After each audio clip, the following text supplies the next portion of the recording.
पूर्वज की बात सबसे पहले मैं आपको बता दूं कि चाहे औरंगजेब हो, बाबर हो या शाहजहां हो, हमारे पूर्वज थे, हमारे पूर्वज हैं, हमारे पूर्वज रहेंगे। जो साहब ये सवाल कर रहे हैं, मेरी बात खत्म होने के बाद वो इस बात का जवाब दें। हिंदुस्तानी को धमकी दे रहे, ये धमकी दी जा रही है। समझ में आएगा। कोई सबूत है? कोई सबूत है? 30 सेकंड दे रही हूं, मुझे अपने अगले गेस्ट पर जाना है। कोई सबूत है जो आप हिंदू पक्ष के सामने रखेंगे अपने पक्ष के तौर पर? ये बताइए मुझे। आपसी विवाद कैसे बैठकर सुलझाएंगे? आपकी बातों से लग नहीं रहा। सबूत बताइए, क्या रखेंगे? सब नहीं बैठ के हो सकता है कि हम ये साबित कर दें कि वो जो आप मंदिर की जगह है वो भी मस्जिद में ही हो। सर, हो तो सकता, पहले भी था, अयोध्या में हो सकता था, अयोध्या में हो सकता था। आप आधार ये देंगे कि आप आधार देंगे कि बाबर और औरंगजेब आपके पूर्वज थे। आप ये आधार देंगे। आप मुस्लिम समाज को, मुस्लिम समाज का एक गलत परसेप्शन बैठकर यहाँ पर दे रहे हैं। आप ये समझते हैं? जिम्मेदारी समझते हैं? जिम्मेदारी समझते? अयोध्या में 500 वर्ष बाद रामलला को न्याय मिला। वाराणसी में काशी विश्वनाथ को कब मिलेगा न्याय? आज ये सवाल हम पूरे देश के सामने उठा रहे हैं। कहता है कि जहां मस्जिद है वहीं पर था, और मस्जिद के पिछले हिस्से में अभी भी 14वीं शताब्दी के मंदिर के रिमेन्स दिखलाई देते हैं। आज जो मंदिर है वो विश्वनाथ गली में काशी विश्वनाथ का मंदिर, उससे करीब 50 मीटर दूर अलग हट करके 1780 में बना।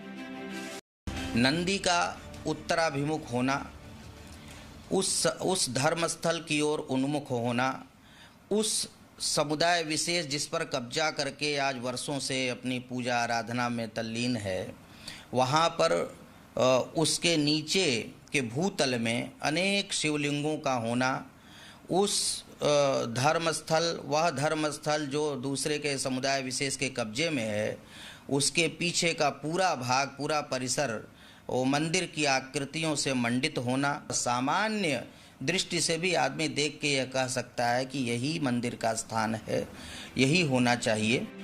मस्जिद का आसपास होना केवल एक संयोग है या मुगलों का भारत में मंदिरों का अस्तित्व नष्ट करने वाला प्रयोग है? 3 अक्टूबर को अदालत में इस मामले की सुनवाई है। इससे पहले देखिए पयोधी 1585 यानी कि राजा टोडरमल के द्वारा जो मंदिर का पुनर्निर्माण कराया गया था, जीर्णोद्धार कराया गया था, उस वक्त जिस नक्शे के आधार पर 1585 में काशी विश्वनाथ मंदिर का नक्शा है। काशी विश्वनाथ मंदिर तोड़े जाने का ऐतिहासिक प्रमाण है, ये साक्ष्य है। 69 में औरंगजेब के आदेश पर मंदिर गिराया गया था, इसके साक्ष्य अपने दर्शकों को दिखा रहा है। और इसके अलावा हम ये भी बता रहे हैं कि ये जो पूरा मामला है, ये पूरा मामला इतना है, हिंदू पक्ष ने कोर्ट में अपील की है, याचिका दायर की है, वाद दाखिल किया है, कहा है कि हमारा मूल ज्योतिर्लिंग, मूल मंदिर ज्ञानवापी परिसर के नीचे है, पुरातत्व विभाग से इसका सर्वेक्षण कराया जाए। सबूत के तौर पर मस्जिद की पश्चिमी दीवार जो कि मंदिर के आकार की है उसको पेश किया गया है, औरंगजेब के फरमान को पेश किया गया है, 1585 के नक्शे को पेश किया गया है। इसके अलावा ब्रिटिश सरकार के जो तमाम दस्तावेज हैं उनको कोर्ट में पेश किया गया है। हालांकि मुस्लिम पक्ष के वकीलों से जब हमने बात की जो इस केस को लड़ रहे हैं, उनका यह कहना है कि औरंगजेब ने कभी भी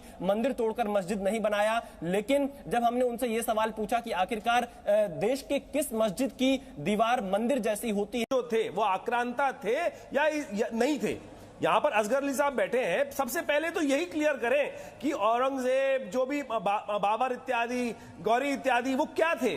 वो इनके पूर्वज थे, इस देश के थे या आक्रांता थे?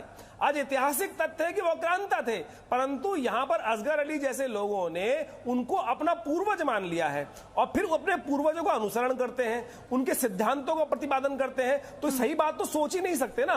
तो जब तक मुझे लगता है कि अब से पहले 50 बार अजगर साहब ऐसा ही बोल चुके हैं और बोलकर खुद ही फिर अपनी बात को पलट देते हैं किसी न किसी तरीके से, क्योंकि वकील भी है।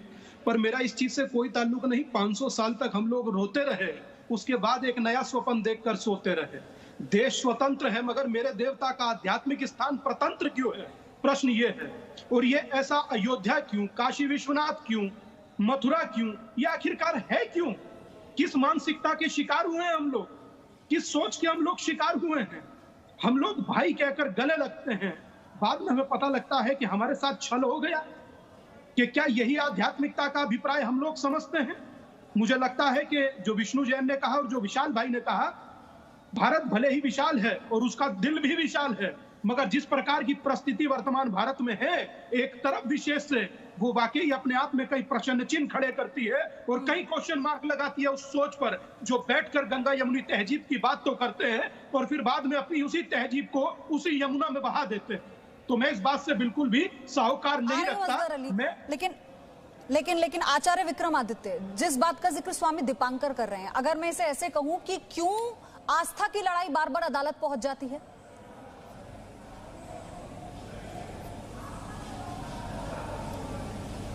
देखिए, आस्था की लड़ाई इसलिए जाती है क्योंकि इतिहास में इतनी बार गलत हुआ, हिंदू धर्म के साथ इतनी प्रकार से गलत किया गया है। जो आक्रांता थे उन्होंने गलत किया, अब समय है उन गलतियों को ठीक करने का। लेकिन जिस प्रकार से पिछले 70 सालों में जो काम हुआ, लगातार उन गलतियों पर लीपापोती करने का प्रयास किया गया, उनको ठीक करने का प्रयास नहीं किया गया। गलतियां जब तक ठीक नहीं की जाएंगी तब तक गाड़ी सही दिशा में नहीं चलेगी। आज तथाकथित तौर पर जो लोग बैठे हैं यहां पर, सबसे पहले यह बताएं कि मुस्लिम इन्वेडर्स